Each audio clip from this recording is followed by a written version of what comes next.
সেতু থাকলেও নেই সংযোগ সড়ক, নদী পারাপারে একমাত্র ভরসা ঝুঁকিপূর্ণ কাঠের সাঁকো। ভোগান্তির এ চিত্র নিত্যদিনের।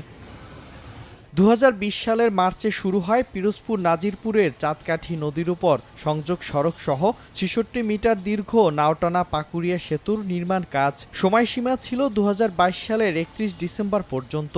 অভিযোগ রয়েছে, ব্রিজের সংযোগ সড়ক সহ নির্মাণ কাজ শতভাগ শেষ না করেই বিল তুলে নেয় ঠিকাদারি প্রতিষ্ঠান সিমরান মায়ান ট্রেড ইন্টারন্যাশনাল, যার স্বত্বাধিকারী আওয়ামী লীগের সাবেক সংসদ সদস্য সম রেজাউল করিমের ভাই শাহিন। এতে সেতু হলেও ভোগান্তি থেকে গেছে 20 গ্রামের কয়েক হাজার মানুষের। 12 থেকে 14টি গ্রামের লোকজন এখান থেকে পারাপার হয়ে উপজেলা সদরে অর্থাৎ নাজিরপুরে আমাদের যেতে হয়। এই ব্রিজটা হওয়ার পর থেকে মানুষের যাতায়াতের ভোগান্তির কোনো শেষ নেই। অসুস্থ রোগী এখান থেকে চলাফেরা করতে হলে অনেক তাদের বাধার সম্মুখীন হতে হয়। প্রকল্পের দুর্নীতির তদন্ত চলছে উল্লেখ করে অসমাপ্ত কাজ দ্রুত বাস্তবায়নের চেষ্টা চলছে বলে জানিয়েছে উপজেলা প্রশাসন। নতুন করে দ্রুত শুরু করা এবং শেষ করা যায় সেই বিষয়ে শ্রদ্ধেয় জেলা প্রশাসক মহোদয় এবং আমরা উপজেলা প্রশাসনের পক্ষ থেকে সার্বক্ষণিকভাবে আমরা চেষ্টা করছি। সংযোগ সড়ক সহ নাওটানা পাকুড়িয়া সেতু নির্মাণে ব্যয় ধরা হয় 5,87,99,000 টাকা।